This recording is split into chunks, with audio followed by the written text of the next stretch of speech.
Well, all right. Hello, friends. Welcome to Double Cross episode 6.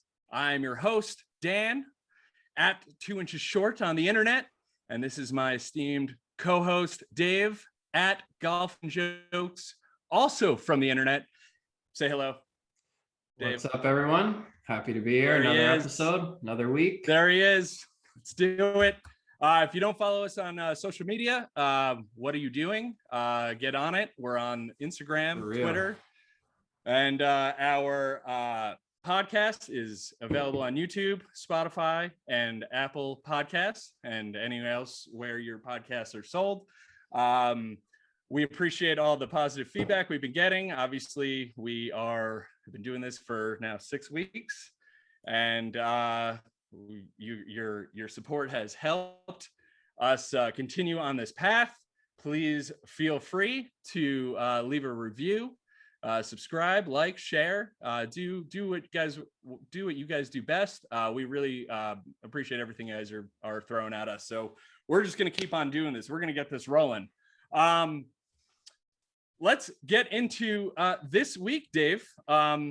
This week on tour, Wells Fargo. We had the Wells Fargo Championship.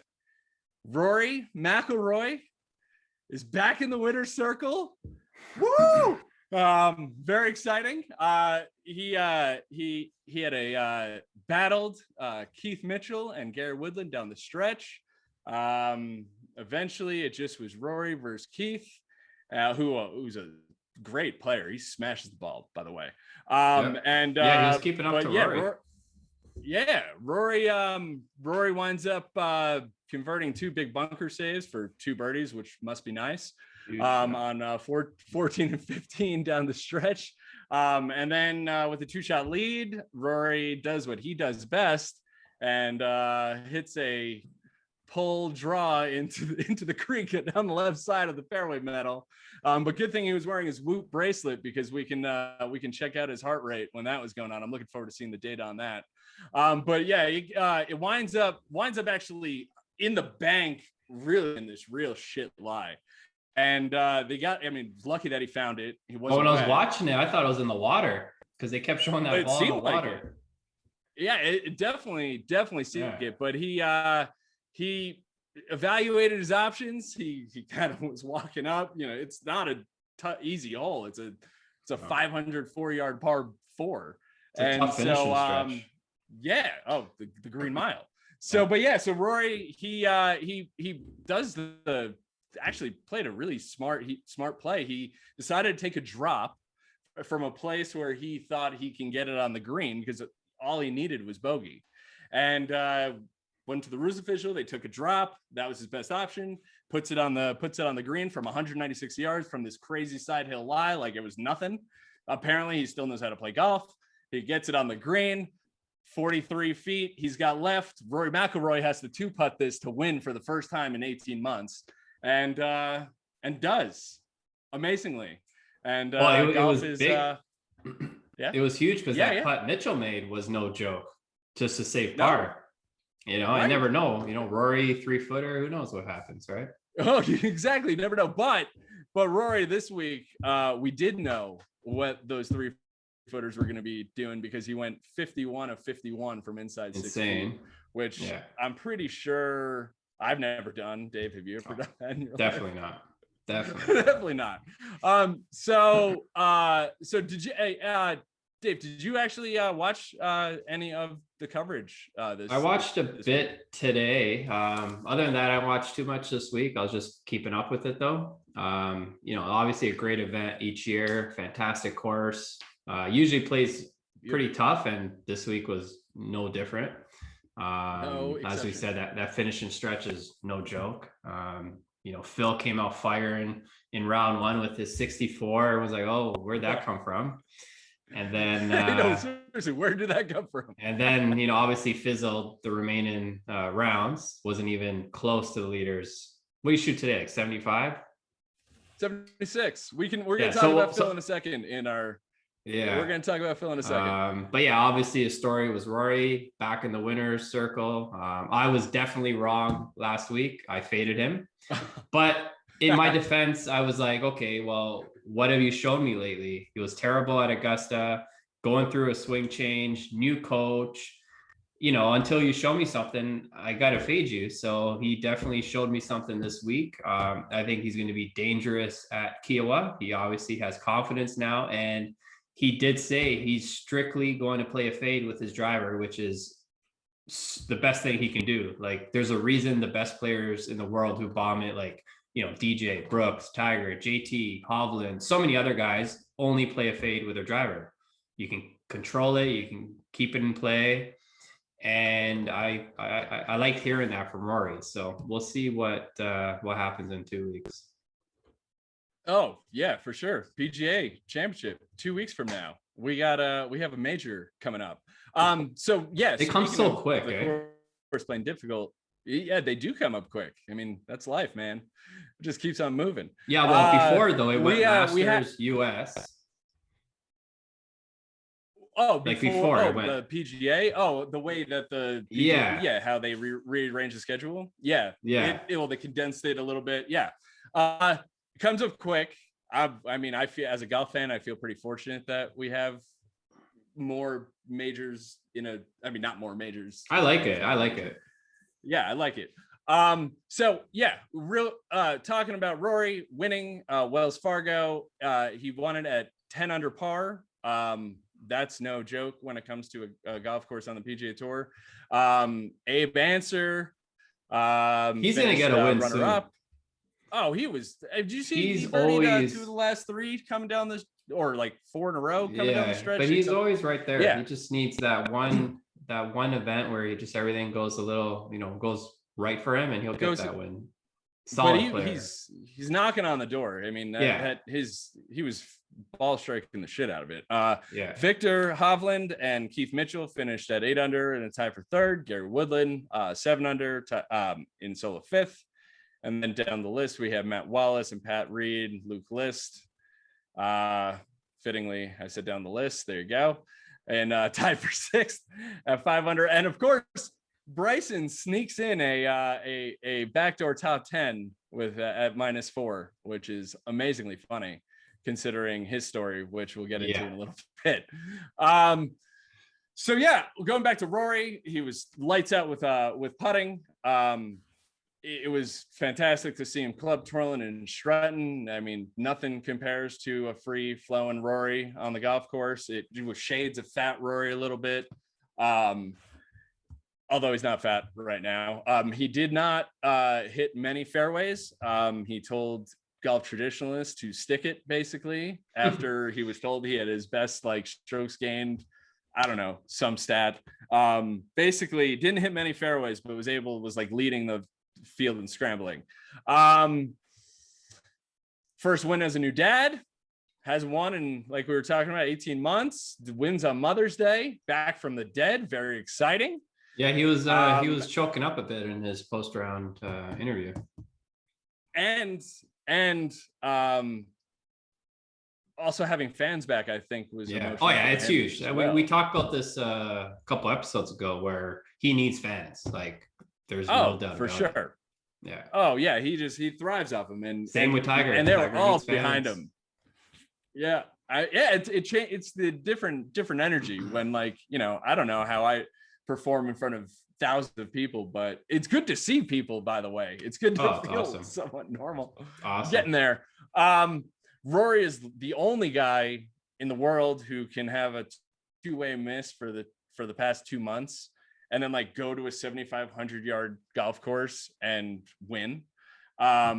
It's pretty remarkable. I don't know whether he's an honorary member there, or I don't know. All I know is that dude loves that golf course. He's won there. It's the only place he's won 3 times.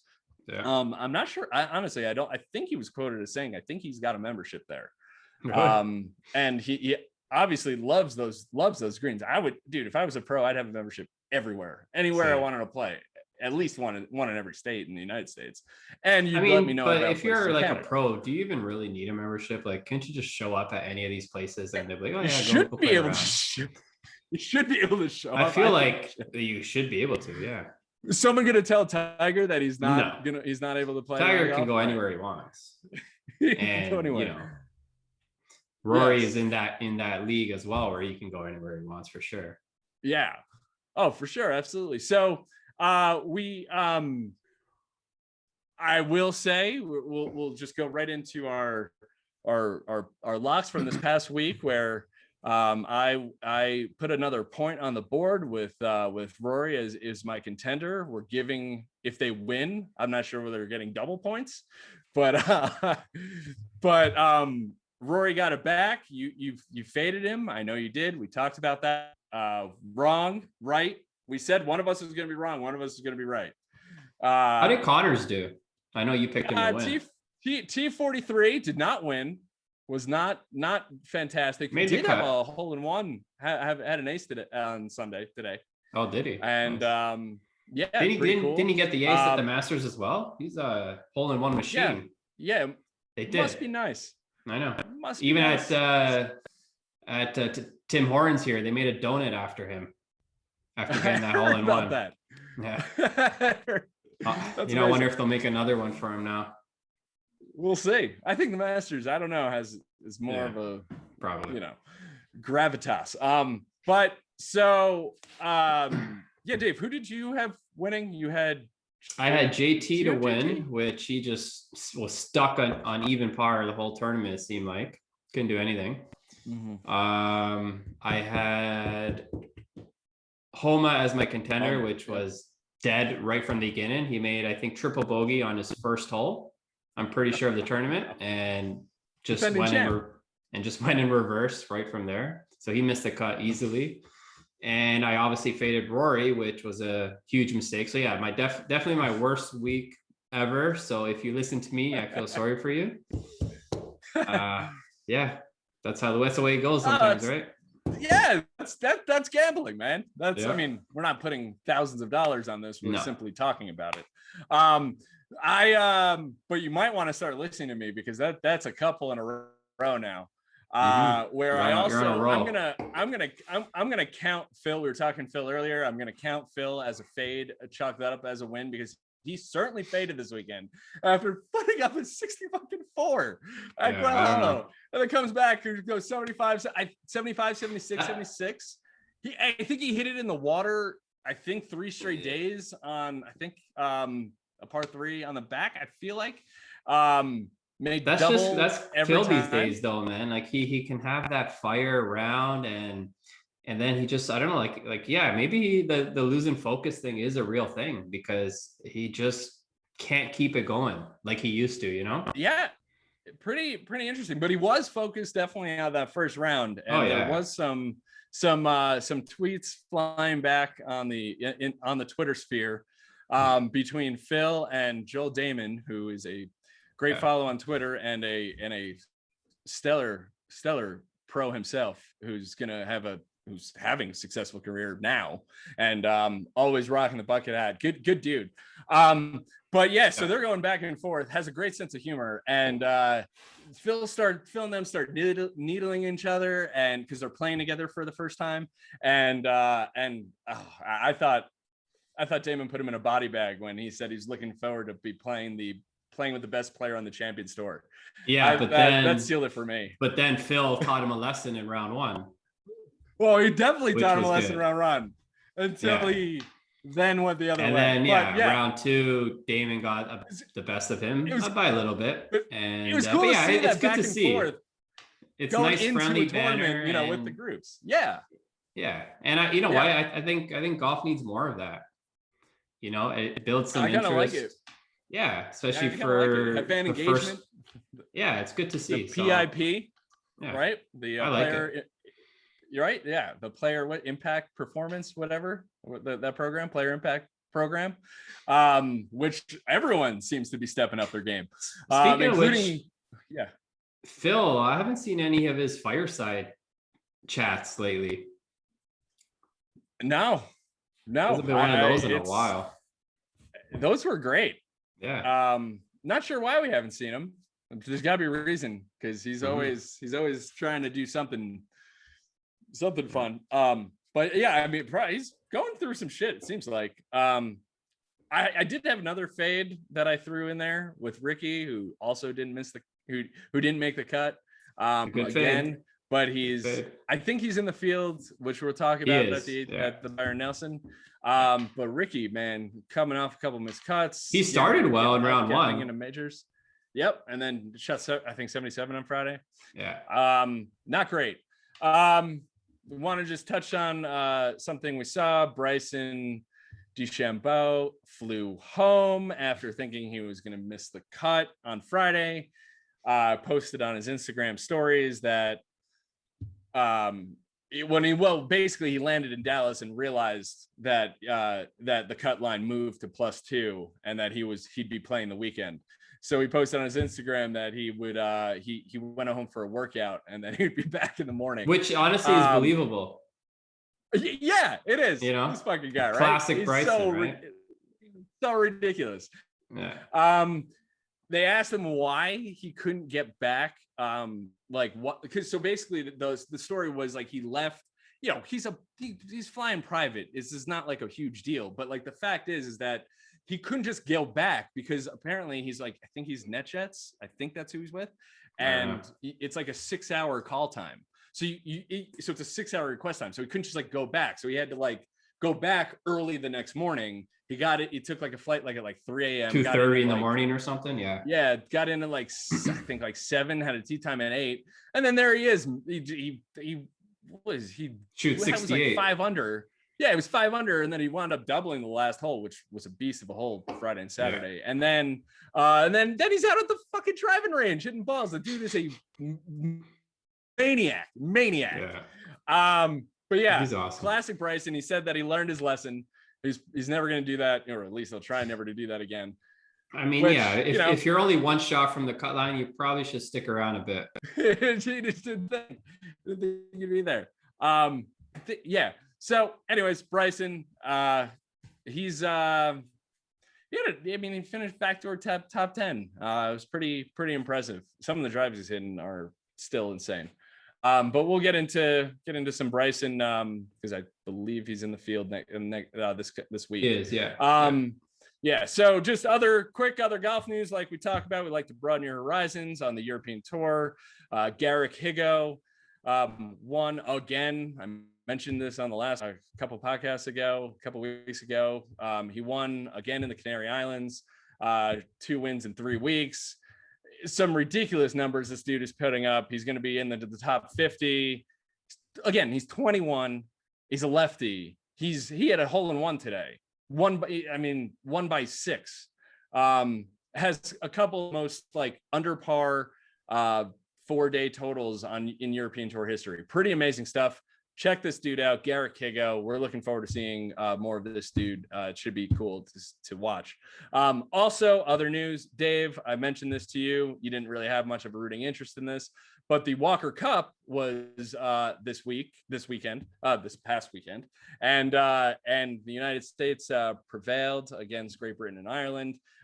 Played at Seminole. What a wonderful golf course that looks like. Played super tough. Match play, as always. These kids are playing. I mean, some of the best players in the world have played in this. There was a team with Dustin and Ricky and a bunch of other dudes that were all Billy Horschel was on that team. Really cool, just a cool event. If you hadn't tuned into it, I highly recommend it. It's every 2 years. Unfortunately, not watching it next year, but yeah, check them out. I mean, these kids are in their 20s, amateurs, except one who's 30 on the U.S. team. But yeah, wonderful event. Seminole, I got to get out there sometime. Just wanted to bring you some other golf news because it's great to see some USGA events, especially on with the U.S. Open coming up. We're kind of getting into championship season, so just wanted to let you know that happened. We failed to mention on last podcast. The Walker Cup is a great event. Let's try and tune into that as much as we can because these kids are really fucking good at golf. Moving on to this week, we have the AT&T Byron Nelson. We are playing at TPC Craig Ranch, which I am not very familiar with at all. Yep, McKinney, Texas, par 71, plays 74-38. Winner takes home 1.4 to in and a handful of FedEx Cup points.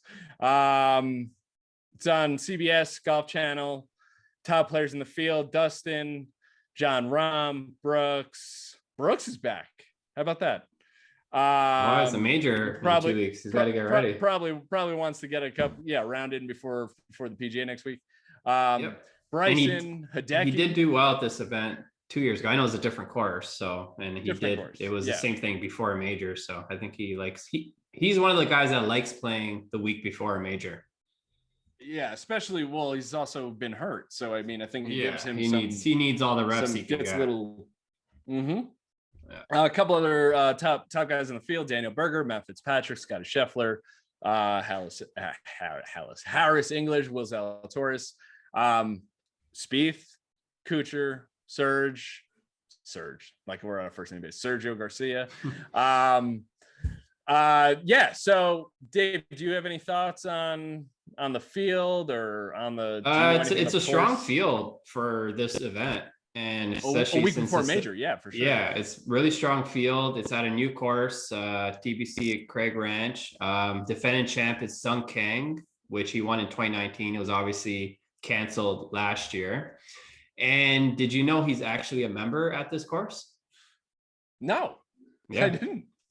So that's interesting. He's defending champ. He's a member at this course. So we'll see if it's some sort of home field advantage for him and he can repeat. We'll see. Sounds like you might have something going for your locks, which we're going to get to. No, I'd fade him. You're not taking Suckang? No. No. All right, fine. Yeah. No. He's defending champion. Good player. Solid field. Really can't ask for much more heading into PGA week, right? So we'll check it out. We'll see what we're looking at. Upcoming schedule, like we're talking about, we got the AT&T Byron Nelson, then we got the PGA Championship at Kiowa, which we're excited about. And then after that, we got a couple Chuck Schwab Challenge and a new. Then the Memorial, which is exciting. So we got a couple. We're moving along in the super season, as they call it. Dave, let's get into. We mentioned before our locks. Who do you got winning this week at a course that I've never seen before, and neither have probably most people? I haven't seen it either, but I think it's gonna set up. I was looking at it a bit. And I think it sets up good for Bryson. So he's my winner this week. I feel like he's been a little quiet lately. Hasn't played poorly, but he's just been right on the edge, So I think he's gonna get it going this week, and obviously get people talking before next week's major, which will be interesting nonetheless. So I'm picking him to win this week. Cool. Yeah. Dude can manhandle really any golf course, it seems, if he has it dialed in. I'm going with I'm fucking picking Jordan Spieth to win this week, just because we're at the Byron Nelson, and we're in right outside Dallas. Is that from my understanding about this? So we're going Texas. We're going Spieth. I mean, once Spieth starts getting it going, it's kind of hard to stop him. Well, because confidence is something that seems to brew in his veins. And I'm excited to see Spieth win in bunches and give Rory a run for his money at Kiowa, which might be fun to watch. So I'm going Spieth. Contender, who do you got? I'm gonna go Hideki. He's obviously coming off that incredible Masters win. I'm sure he's had time to mentally unwind, and I think he's confident now. He's a major winner, and I think he's going to play solid this week. You can't. How do you not take a reigning Masters? The defending Masters champion probably playing some of. Clearly can putt now, so we'll see. Yeah. We'll see. Good pick. We'll see if that momentum carries over. I'm going with I'm sticking with the Texas theme, and I am going with Scotty Scheffler as my contender this week. Nice. He's been playing real well as of late. He's due to win sooner than later. He's on my shit list though. Why is that? He screwed me at the match play. Oh, sorry. Well, sorry about that. I'm sure I'm sure he really gives a fuck about. I don't think he cares, but it would have been nice for me if he would have won. Would have been a nice payout. Yeah, it would have been. Fuck him. So yeah, I'm no. If you're listening to this, make sure you consider him this week. Fancy footwork and all. I think that whole Texas theme. I'm sticking with it. Fade, Dave. Who's missing the cut this week? I got to go with Ricky. I'm going with the same thing the same reason I faded Rory last week. What have you shown me lately? And obviously, trying to inspire Ricky. Yeah. So I'm fading him. He hasn't played well at all. And I hope he wins. Like I would love to be wrong and Ricky gets the win and builds his confidence going into the PGA next week. So we'll see. But as of now, his game's just not there. So yeah. Well, Dave, I'm gonna agree with you, and I'm gonna him as well, fade Ricky, nice. because I, Phil isn't in the field, and Ricky seems to. So, we could go down the list and take some of the guys you've never heard of, but like we want it's too easy. Make sure this is fair. Right? Although fair, right? I was looking at the tee times today, and Hunter Mahan made the cut. Yes, he did. He did make the cut. So your fades have turned into positive momentum. Yeah. So you know what? You never know. Any given week, any guy can make the cut that you think has zero chance. Exactly. So Ricky, how about that? Maybe take that, use that energy to your advantage, bud. I think it would be cool to see you pull together. But right now, what have you shown us lately, dude? Get it together, because we want to see some.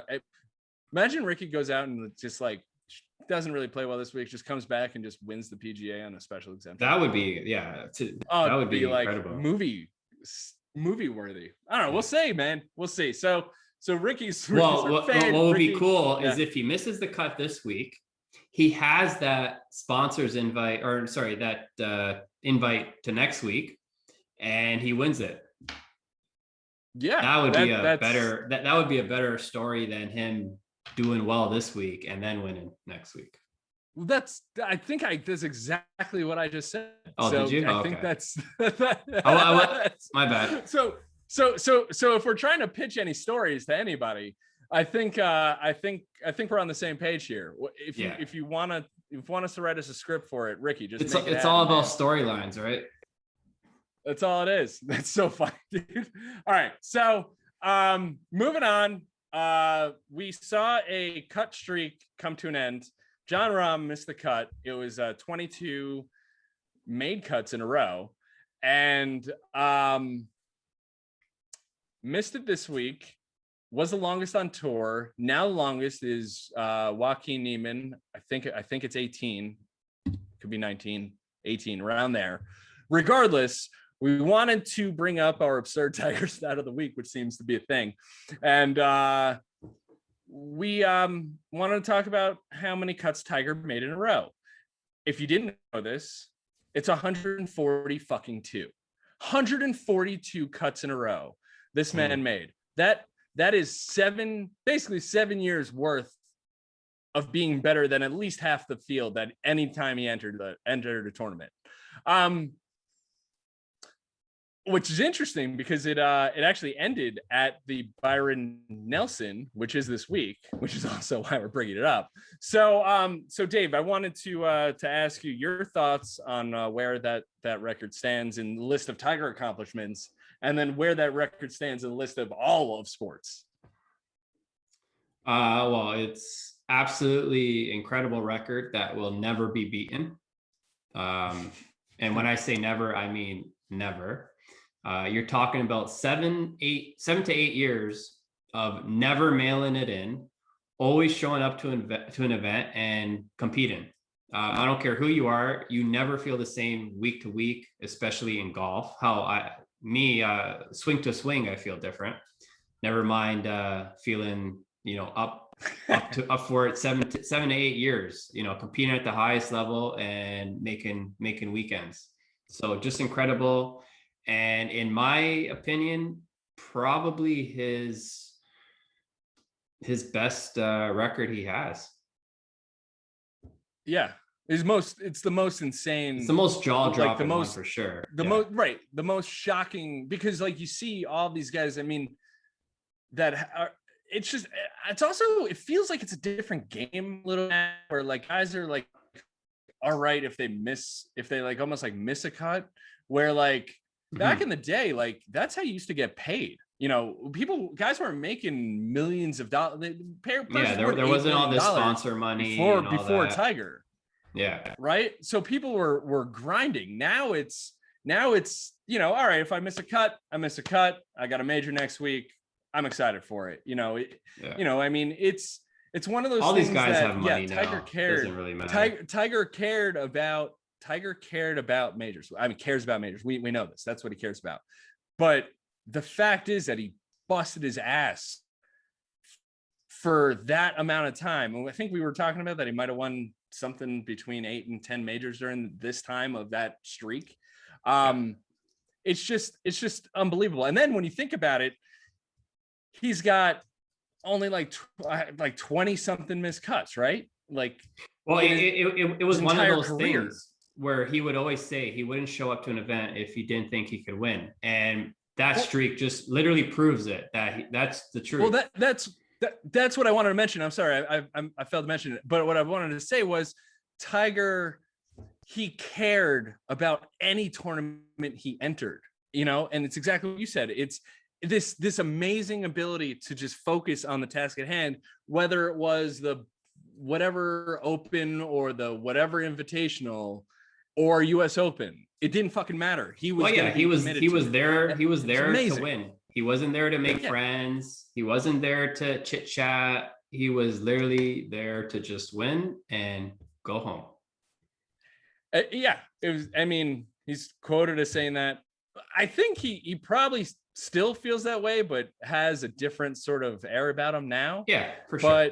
But the dude he was a stone cold killer. He didn't give a shit. I mean, it was amazing. So yeah, if for us fortunate enough to have witnessed that during those times, I mean, it was a guaranteed he was playing the weekend. It was guaranteed ratings. It was guaranteed. That's what he's he's the needle. That's the end of story.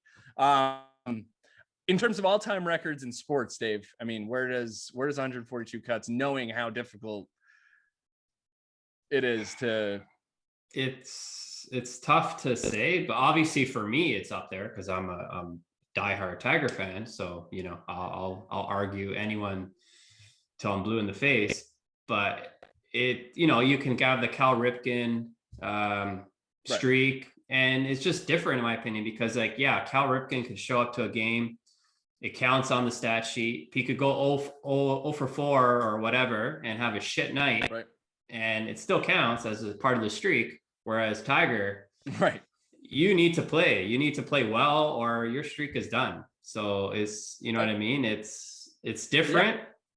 It's obviously not as long as, Cal's or these other records, but you need to perform. Yeah. Yeah. And the thing about it was Tiger's D game was better than half the field. Yeah. Now, I mean, some people are going to argue that the fields were weaker and blah, blah, blah, but right. Well, that's why we're saying the record will never be broken because it's just different. It's a different game, Yeah. Regardless, even fields are weaker. Like you still need to play golf. Like, yeah. Like, at a high level, there's no, yeah. It's an amazing record. We just wanted to we love talking Tiger's absurd stats, and we find it super interesting. Plus, in the scheme of sports, it's up there with one of the greatest records of all time.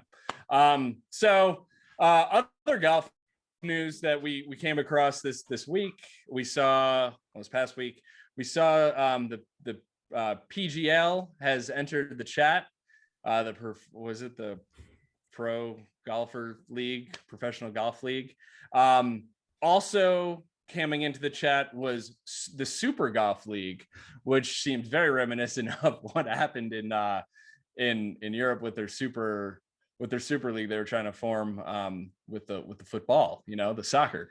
I got Dave, shut down quick. Do you know anything about this? Yeah, no, it did. Well, there's a lot of outrage. Do you have any interest? What are your thoughts here with PGL, Super Golf League? The thought of having other competition, against the PGA Tour and the European Tour. Well, I saw it pop up the other day on Twitter, and I was like, seriously, these guys are back again. But then I realized it's different. It's a new league from Saudi that they're trying to start up. Obviously, they have a shit ton of money, and they're offering these players outrageous amounts, like 30, 40 mil, whatever it is. And you know what? I saw the PGA Tour commissioner, Jay Monahan, issued a warning. He said, whoever joins it or whatever will be suspended indefinitely. So he's definitely trying to stop it in its tracks. And I'm on board with like Rory, who shot it down. And it's just, I'm not a fan of it. I hope it doesn't happen. I don't think it will happen. And at the end of the day, I feel like a lot of players are probably not going to even entertain it, because one of the perks of being a tour pro is you manage your own schedule. You can choose where you want to play. If you're signed up to the Super League, you need to play each and every week. You'll probably be playing each and every week in Saudi Arabia. Like, who wants to do that? Who wants to be? It was talking about some like world tour thing. Okay, yeah, whatever. Yeah, even if it's world tour, but you need to play each and every week. After being your own basically boss for God knows how long, it's kind of would be shitty to really. Yeah. So I think for that reason alone, most of the guys are gonna be like, nah. Like, yeah, the money is fantastic, but I don't know. Phil might. He loves his money. So we'll see. I mean, it's a money grab. I mean, what's the FedEx Cup? It's a money grab. This is just but where's this money coming from? Especially with the Super Golf League. Again, I don't get involved with like politics and stuff like that. I saw a really good piece. If people have a chance to check it out. It's from, I think it's the Fire Pit Collective, this new publication that comes out. Alan Shipnuck wrote this piece about the PGL versus Super Golf League, the differences, and it's more than I learned in fucking school, to be honest. I don't know if you saw that, Dave, but just letting the viewers know and trying to give a shout out to some good golf writers out there. I don't, man, the money, man. I just want to see Tiger win majors. Safe to say it's not going to happen. Although, even if these players were to do it, and Jay Monahan were to suspend them, they technically could play all the majors. Technically, because it's not PGA Tour own, but I mean, that's what I'm saying. Like, you'd like to think in a perfect world, I mean, the PGA Tour, that's the best tour in the world. I'm not taking anything away from the European Tour. And there's an initiative like that they're going to be collaborating more, right? Like, there's more things going on there. And the dental tours also, like the Corn Ferry Tour, I think they said that, did you hear this? That starting in 2022, that purses are gonna, or 2020, that purses will be no less than $1 million, or winning. I believe it. They're only going to go up and up for sure. They should, right? Yeah. Especially if we're giving $8 million to Ricky for being in a couple commercials, right? So again, we're not hating on Ricky. We just want to see you play well, but I don't have any real hard thoughts on the politics at all. I don't see our tours get ripped apart, what happens to world golf rankings, what happens to majors, what happens to our sport. It'd be a mess, but I don't think it's happening. A mess. I don't think it's gonna happen. Yeah, well, stay tuned. We'll obviously be interested in that. One last little topic I wanted to get into, Dave. I saw a report that a woman named Karen got 2 hole-in-ones in a span of in 3 holes in 23 minutes. Do you have any thoughts on that? Do you like? Honestly, the only thought I have is fuck you, Karen. Like, yeah, how does that happen? I agree. Fuck you, and the woman's name is Karen. There's always a fucking Karen. All right, I'll ask you straight up. Do you have any aces in your career? I have your one. Golfing career. I have one. Yeah. Tell me about it. It happened 3 years ago now, I believe. And it was funny. The day before it happened, I remember talking to someone at work, and we're talking about golf and hole-in-ones. And I specifically remember saying, yeah, I'll never get one. Like, I've been so close so many times. It's not happening. And then the very next day. How long? The very next day? The very next day, hole-in-one. How long were you playing golf, like, in your life, like, up until that point? Like, how many? I've been playing right now for 23 years or so. So it happened about 3 years ago. So about 20 years after I started playing. Yeah. And what hole was it? It was 14th hole at a course, Rolling Hills in my area. It was about 146 yard hole. I hit a wedge. I couldn't even see it, to be honest, because it's a little uphill and the pin was at the back. And there was like a big slope on the green, and it was a good shot. And the guys I was playing with said, I'm pretty sure that's in. And I'm like, no chance. And then we got up to the hole, and sure enough, it was in the hole. Unbelievable. Yeah. That's amazing. Congratulations. That must have felt amazing. Did you buy drinks for everyone? No. I'm joking, yeah. The 2 guys, we had some drinks. Were you joking? Are you joking? Okay, good. Yeah, have the scorecard, have the ball, and a little little plaque thingy that they have. Frame? Yeah. And it was a noodle, actually, out of all balls. Yeah. So I've hold out with some a special shit. place for me. Long and soft. That's awesome, man. That's amazing. You have any? Don't know whether we've talked to. No, not yet. It's coming. I'm still patient. Not yet is the key term. I'm trying to be patient with it. I'm just trying to take my time. I've holed out several times from the fairway. The funny thing is too, after I got that hole-in-one, I went on like a hole out spree. The very next week after that, yeah. I holed out on a par 4 for eagle from like 120 yards. That never happened before. And then I chipped, I've been holding out on a par 5 like a month after that. So I was like holding all these eagles, and then I was like, what the hell? Yeah. And just counter them with a ton of double bogeys. Ton of doubles. But no, tons of doubles. But anyways, I mean, yeah, I'm still waiting for that first one. I'm glad you have one. At least one of us in this crew, has something cool to talk about. Fuck you, Karen. 2 aces in 23 minutes and 3 holes. Give me a fucking break. Yeah. One day, Dave, I will get it, and we will talk about it on this podcast for sure. Hey, that's pretty much the show. I feel pretty good about where we're at with keeping our PGA Tour right now, going into almost the major week, going into Byron Nelson.